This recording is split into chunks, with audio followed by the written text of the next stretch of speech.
Brush the tangled wet hair with the Ceramic Plus Ion Bent Styler and find the natural part.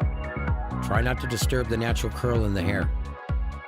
Using a blow dryer with a diffuser, blow dry freehand until the hair is about 75% dry. Lift and scrunch the hair with your hands to add height, direction, and volume.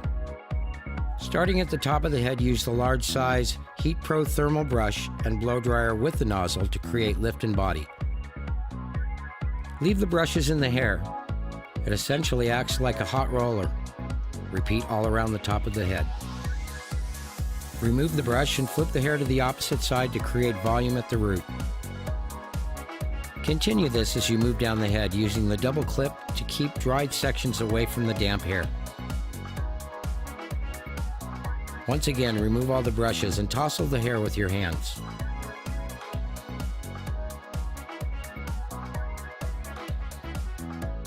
Now use the small Heat Pro thermal brush with small sections to create the waves.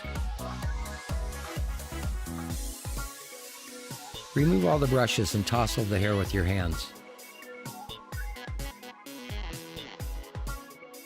Add styling product and manipulate the hair with your hands to create the desired texture.